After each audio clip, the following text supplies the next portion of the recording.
یہ واقعہ فاتح خیبر شیر خدا حضرت علی کرم اللہ وجہہ کا ہے۔ عرب کے علاقے میں خیبر نام کا مشہور ایک قلعہ تھا۔ پیغمبر صلی اللہ علیہ وآلہ وسلم کے شہر مدینہ سے کچھ ہی فاصلے پر واقع تھا۔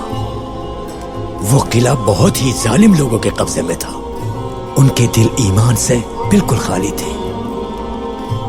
وہ لوگ اس قلعے میں بیٹھ کر مسلمانوں کے خلاف سازشیں کرتے تھے۔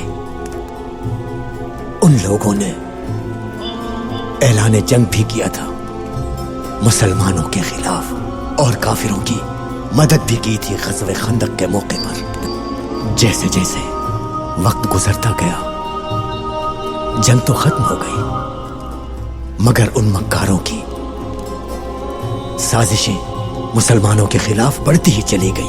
وہ مسلمانوں کو تنگ کرنے کے لیے نئے نئے حربے استعمال کرتے، تو آخرکار ہمارے پیغمبر محمد صلی اللہ علیہ وآلہ وسلم نے ان کو سبق سکھانے کا ارادہ کیا۔ لیکن قلعے تک پہنچنے کا راستہ بہت مشکل تھا، اور اس قلعے تک پہنچنے کے لیے تمام مجاہدوں نے ہر طرح سے کوشش کر لی، مگر کامیاب نہ ہوئے۔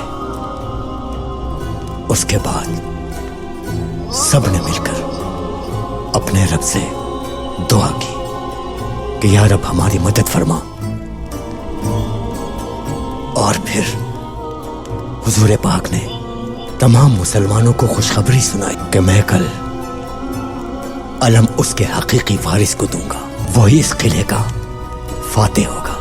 انہوں نے فرمایا کہ اس شخص نے کسی بھی جنگ میں کبھی بھی شکست نہیں کھائی، وہ جرار ہے اور خیر فرار ہے۔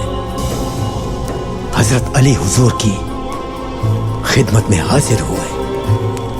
حضور نے فرمایا علی جاؤ اور خیبر فتح کرو۔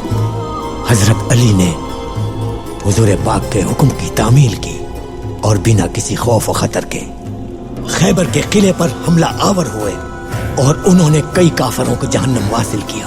اس قلعے کا صدر دروازہ اتنا بڑا تھا کہ اس سے بڑا لشکر بھی نہیں ہلا سکتا تھا۔ حضرت علی جب دروازے پر پہنچے تو انہوں نے اپنی 2 انگلیوں سے اس دروازے کو اکھاڑ پھینکا اور قلعے کو فتح کر لیا۔ اس قلعے کا جو سب سے اونچا مینار تھا اس پر لہرا دیا اسلام کے پرچم کو۔